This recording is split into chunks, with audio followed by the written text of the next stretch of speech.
Ay, ito na lang po yung huli ko. Ay, naku, di na tayo di, okay lang. Walang problema sa akin. Kasi po kayo yung number one.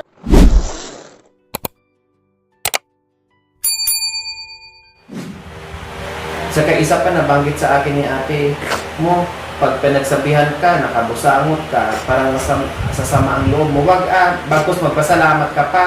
Ate, sorry ha. Ate, pasensya ka. Salamat ate ha kasi hindi ka nagsawa sa akin. Huwag mo pakitaan ng hindi maganda. Oh, buti na matiisin ng ate mo hanggang ngayon. Nandyan, biro mo, tagal ng panahon, nandyan pa rin ate mo. Huwag mo pakitaan ng hindi magandang ugali kasi yan ang tumayo sa iyong magulang at ate mo.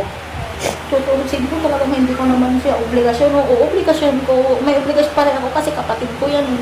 May nanay naman kami, di dapat dun sana siya kuwang. Wala sa akin lang. Wala daw siyang ibang matakbuhan. So, magpasalamat ka na dun. Alam mo pala, wala kang ibang matakbuhan. Tapos yung taong kapatid mo na natatakbuhan mo, pakitaan mo, pagsabihan ka, nakasimangot ka sa samang loob mo. Minsan yung mata mo umiirat-irat pa. Umiikot-ikot. Oh, wag ganun princess. May pamilya ka na, may dalawa ka ng anak. Tapos yung taong sinasandalan mo, ginaganyan mo, pinapakita mo hindi maganda. Kaya kako, nagalit ako. Kasi kinausap ko, biglang nag-walk out, tinalikuran ako. Bigyan ko talaga yan. Ayaw na pagsasabihin. Kaya pinagalitan ko kahapon, wag pag kinakausap, humarap. Pag kinakausap, sumagot. O kung nagkakamali, humingi ng pasensya, ganun lang yun. Hindi yung bubusangot ka, iirap yung mata mo, iikot yung mata mo.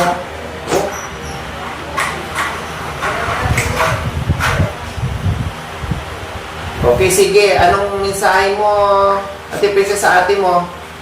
Na kahit gano'n na nangyari, pero naging mabait pa rin sa'yo. Bago kami uuwi. Ha? Mag-usap kayo, kausapin mo kung tungkol sa kausapin mo yung ate mo tungkol sa kasal, kung ano na nangyari noon. Para maging kasalan ko ang sumamagulong mo sa akin kasi hindi naman para sa akin yung sinasabi ko para sa iyo.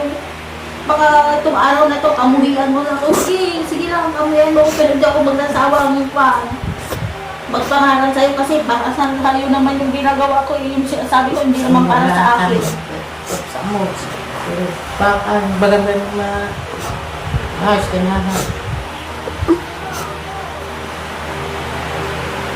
Ang salitang yan galing sa ate, salitang pagmamahal yan, princess, kung intindihin mo. Kung talagang masamang ate po ako, masamang kapatid. Simula nung nakatira pa po kami doon sa bahay, doon sa kay tatay. Kung talagang masama akong kapatid sa'yo, yung gano'n masama ang ugali mo sa akin, siguro dinidibdib ko yun kung masama talaga ugali ko, hindi na kita tinulungan. Yun ang ilagay mo dyan sa utak mo. Dami nagsuplato ka ganun mo pa. Huwag ganyan na ko pagsasabihan kita.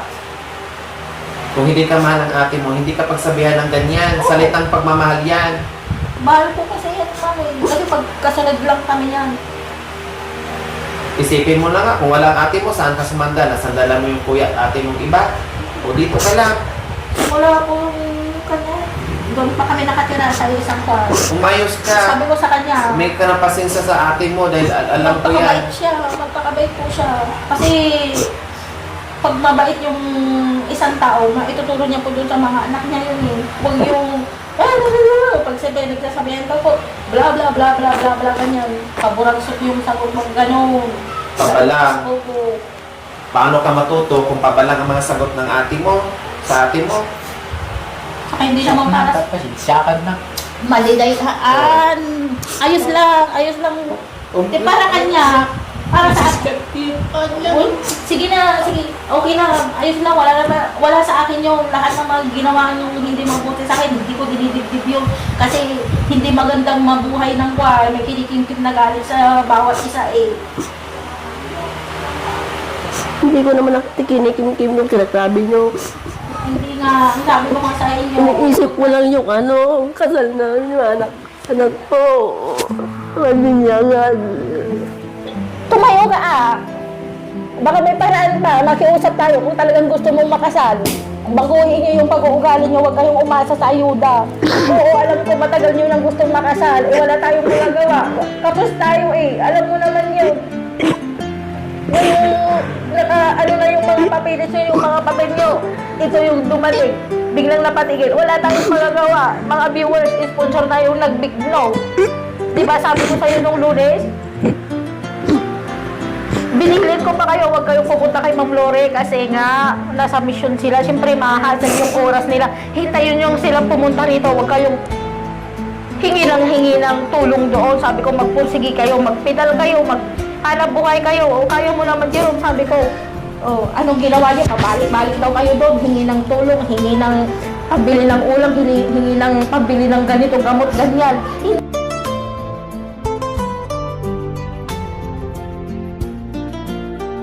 Pagbigyan pa kayo. Baka sakaling kuwan.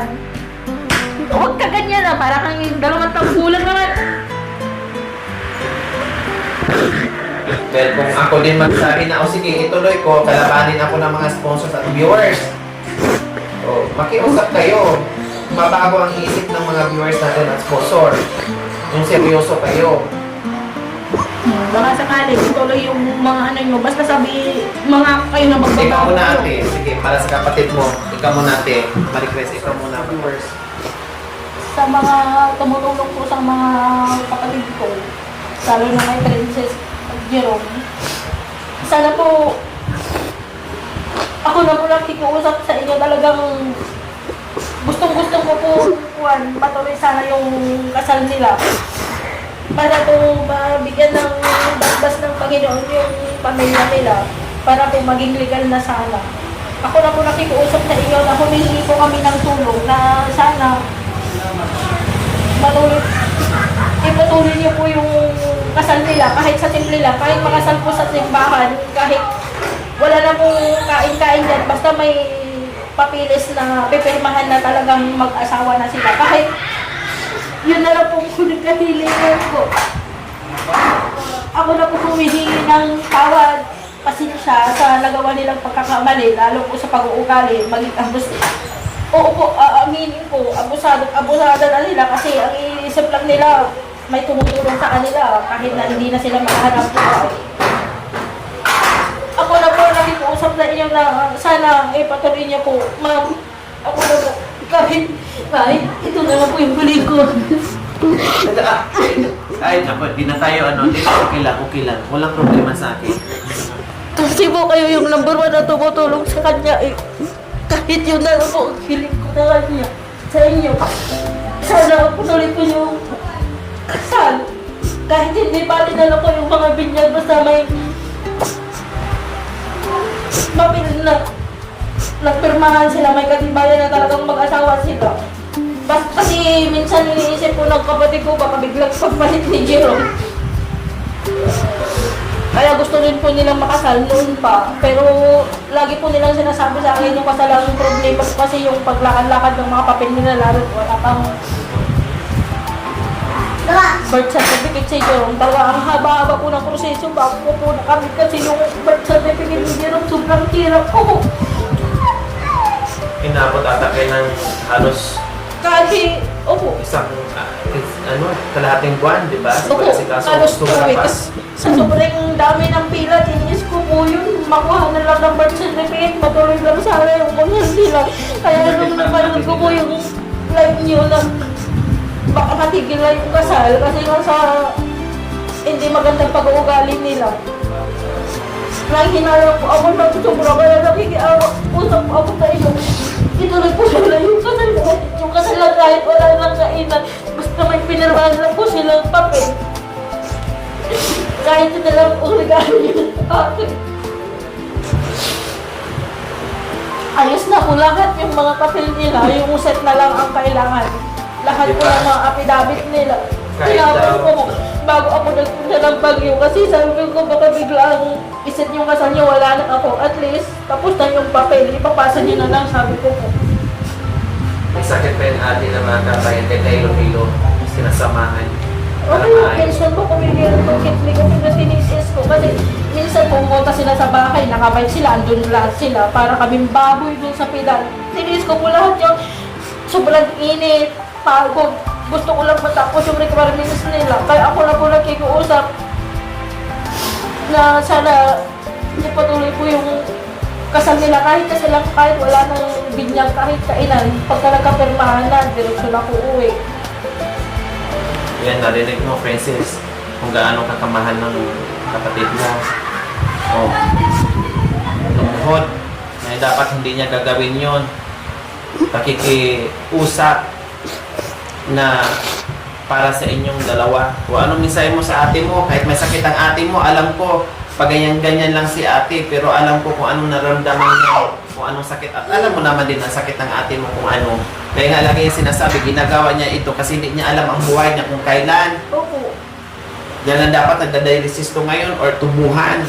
Pero lumalaban, isa kayo lumalaban kasi isa kayo sa tinitingnan at nag-aalala. Kaya lumalaban siya sa buhay. Opo, nakikita nyo lang na, sabi ko nga sa'yo, nakikita nyo malakas ako, pero sa kalooban ko, delikado na eh. Alam ko naman yan, ate. Naramdaman ko naman yung pag ng katawan mo. Hindi ko alam kung malakas ka yung specialista mo. ka sa sakit ni ko, kaya ikaw magbago ka na. Yun na lagi ko sinasabi sa'yo, hindi parating nandiyan ako sa tabi mo na gumagawin, nagbibigay lang kung ano kailangan mo. Paano naman ako, paano yung mga pamilya at anak ko. Oh, hindi nga. Isipin mo nga yun. Kaya ikaw, magpursige kayo sa buhay. Lumalaban para sa pamilya at para sa inyo. Yan ang isipin mo. Kaya pag pinagsabihan ka, i-apply mo at huwag kang magtampo, huwag kang magalit. Dahil nandiyan ang ate mo. Kahit iba yung nararamdaman, iniinda, sige. Tumayo pa rin bilang ate. So, mag-ano ka na kay ate mo, upo ka, Princess. Si ate mo nakiusap na sa mga viewers natin, sa mga sponsors natin na matuloy yung kasal. Ikaw, makiusap ka. Yung ate mo, lumuhod nga, pero hindi niya kailangan gagawin yun. Kaya, pinaupo ko. Nagsusuma mo. Ganyan kabait ang ate mo para sa inyo. Ate, salamat sa mga tulong mo sa amin sa pagpupursige. Nalakad yung pamil namin. Kahit mainit yung text mo. Kahit masikip na tayo sa pinalakas pa rin. Nandyan ka, tumutulong sa amin na nakaalala. Maraming sa iyo, ate. Salamat sa iyo, ate. Pati mo sa mga sponsor. Sana po matuloy yung kasal namin. Gusto ko po binyagan yung anak namin dalawa. Kung uwi pa ako ng sinsa sa inyo ng mga ginawa naming kasalanan. Para awal na po, matuloy sana yung kasal namin. Pati kay Ate Lores. Ano yung kasal namin, ate?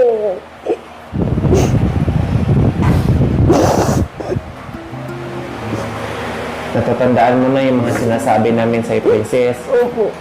Huwag mo nang ulitin na pagsasabihan ka, natatalikod ka, magagalit ka o nakabusangot ka. Dahil ginawa namin yan para sa kabutihan nyo, para sa inyo. Naintindihan mo.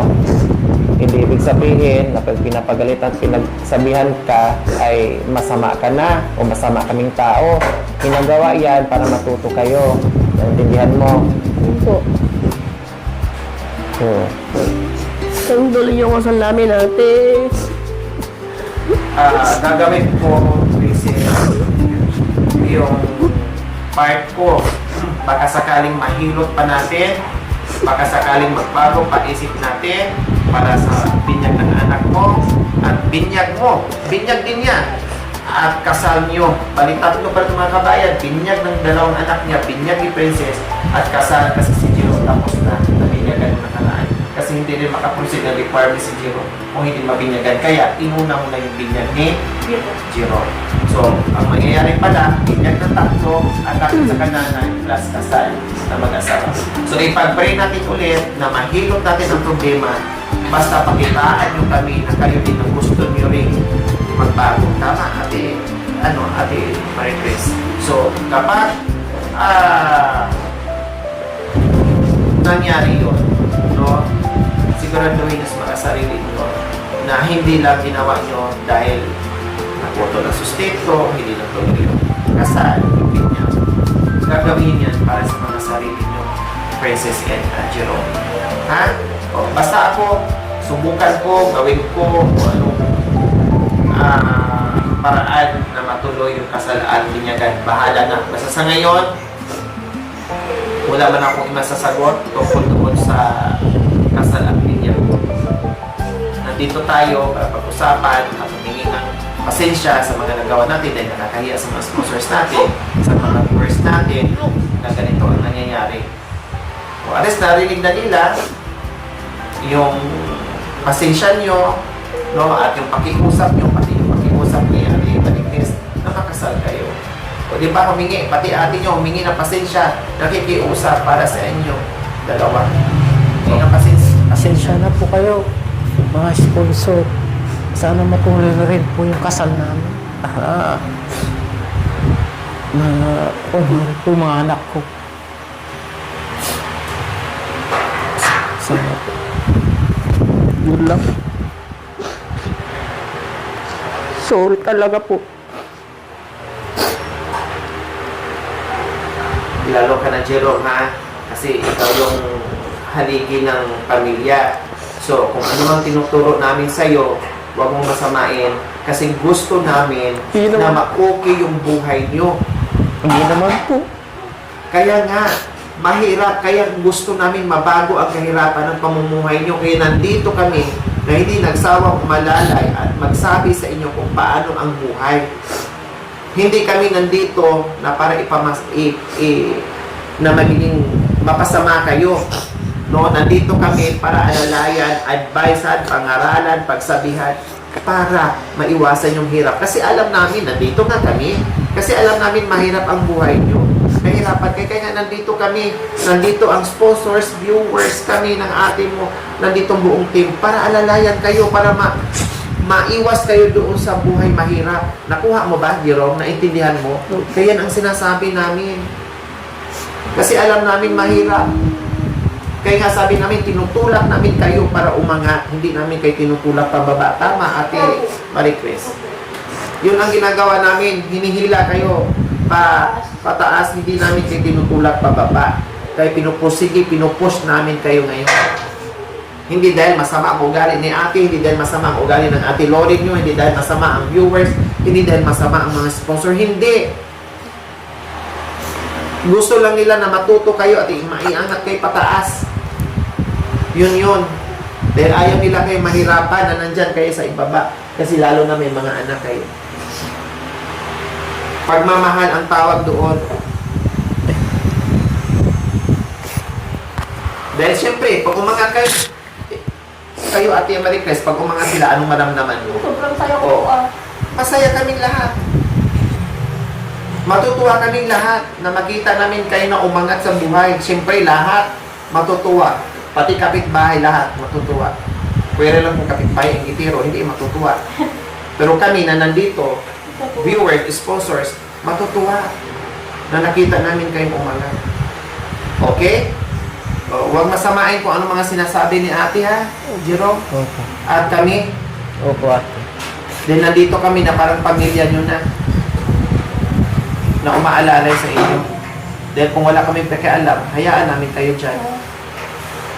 So ayan po mga kabayan, kapag usap na kami, dinala ko si ate na kasi nasaktan ng ate nila na hindi maituloy yung kasal. Umiiyak na daw habang nanonood sa live natin. At pinuntahan sila kaagad dito, pinaalam sa kanila. Kasi siyempre, tumayo itong ate at nanay at nag-asikaso sa mga papilis nila, kaya number 1 din siya masaktan. Dahil gustong-gusto maituloy yung kasalan nila.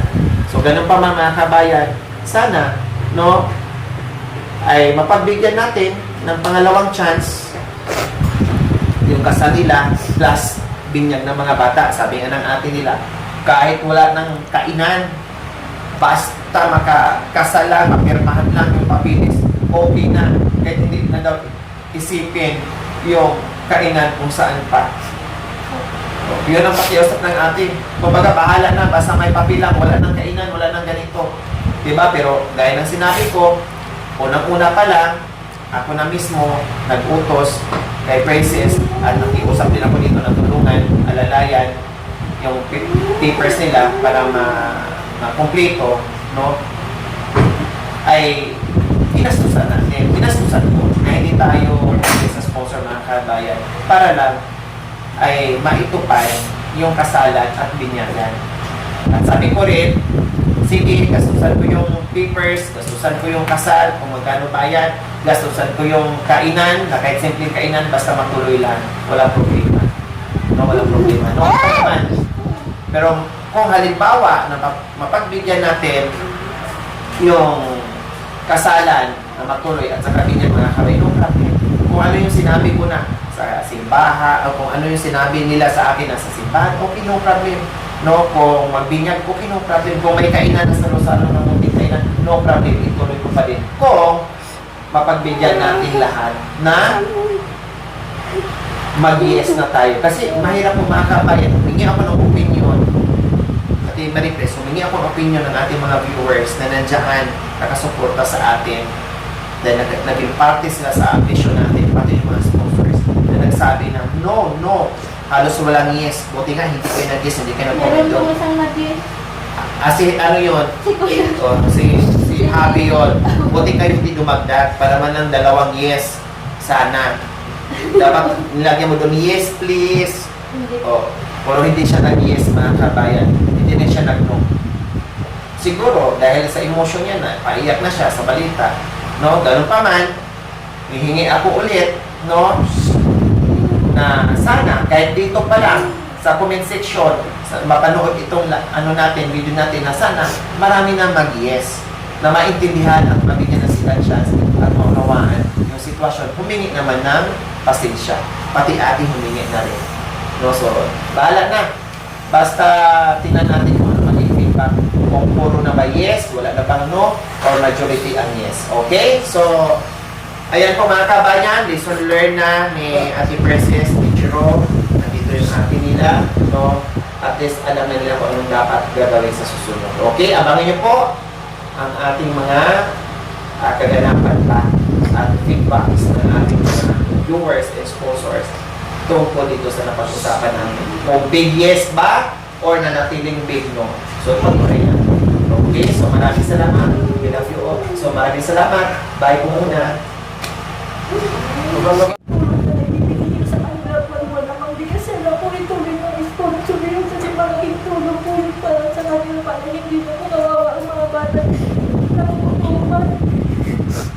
Sabit na yung pagbigas ng po sila tapos yung kuryente sa kawan. Pagsasabihan po sila, ako na po yung lagi usap na pagsabihan sila lagi sinyo bigyan po niyo ng civilians na itinong po sila yung pag-sponsor sa kanila ng bigas kasi naawag po ako sa dalawang bata pag walang makain. Napakalaking tulong po yun eh. Lalo na po yung pagbigas at grocery nila. Sana po tuloy-tuloy yun. Jerome, mag-iusap ka sa sponsor mo na sana ituloy nila yun kasi para hindi kayo kawawa, baguhin mo yung hindi maganda pag-ugali mo na umaasa na lang sa ayuda. Makiusap ka sa kanila. Kasi nakikita ko, lalo't hindi ko na kayo matutulungan paano pag nag-cut off yun, kawawa yung mga anak mo. Malaking tulong yun eh, para sa inyo. Kasi yung bigas nila dyan na binigyan namin ng karaan, meron pa halos kalahati tapos na nagkaroon na naman sila ng bagong bigas na binigay namin kahapon. Kasi po, dahil sa sponsor. kasi po noon, nung wala silang kwan, halos walang laman yung paglagyan Kung nila. ngayon, meron. Nanatanong hapon, mayroon pang ganyan. Tapos meron naman bagong isang sako. Pero mo, nakakaipon sila. Ako na po yung nakikiusap na sana ituloy niyo po yung pag-sponsor sa kanila, yung bagwang pag ano ng grocery nila, lalo na po yung bigas. Kasi kawawa po yung mga bata.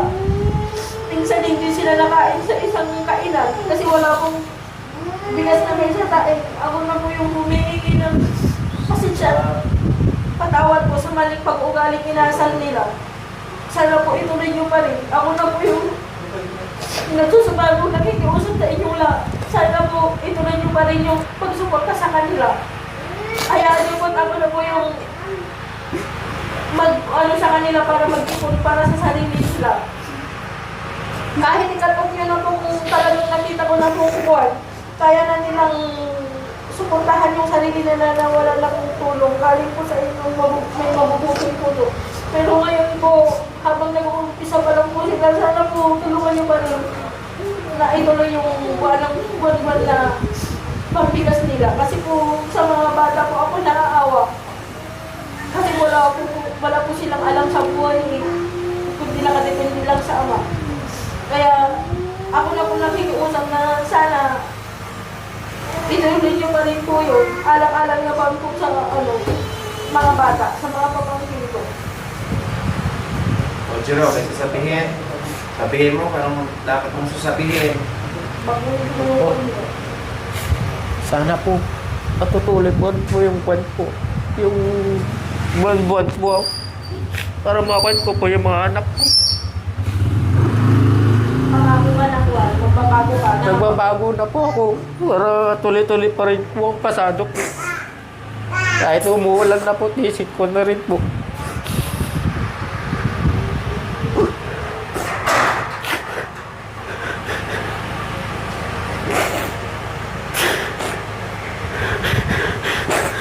So nakikiusap na ngayon, Jerome, hindi si ate mo, na sana ituloy pa rin yung bigas-bigas nyo buwan-buwan. At pinapangako mo sa sarili mo na ibalik mo yung kasipagan mo kung anong sipag mo noong bago sila nakilala. Opo. So ikaw, Princess, ano mo? Sa mga lahat ng mga sponsor, sana po ituloy-tuloy niyo pa rin po yung allowance namin buwan-buwan. Kawawa po yung mga anak ko, kawawa. Malaking tulong na po sa amin yun. Kawawa po yung mga anak ko. Tuloy-tuloy niyo pa rin yung kwan namin buwan-buwan. Minsan na po sa inyo yung nagawa naming mali. Magbabago na po kami. Maraming salamat. Sabi mo na mag-ipon.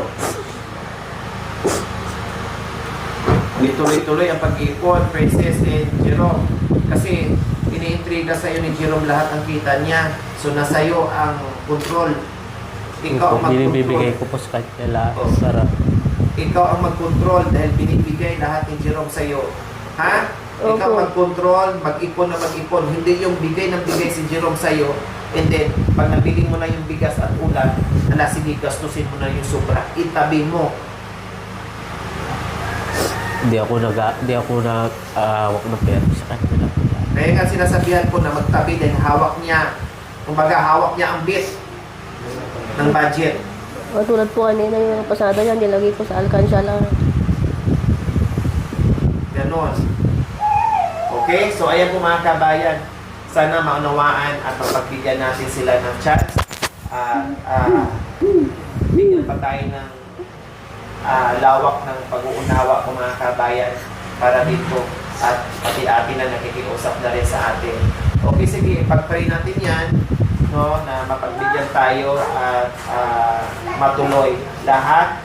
Basta ang mga pangako nyo at dapat yung gawin, obligasyon nyo sa buhay, gampanan nyo para matuwa ang mga sponsor at ang mga viewers. Atin nila para yan sa mga sarili nyo. Hindi para kay atin, hindi para sa akin, hindi para sa kanila. Para yan sa inyo. Okay? O sige, dito na kami.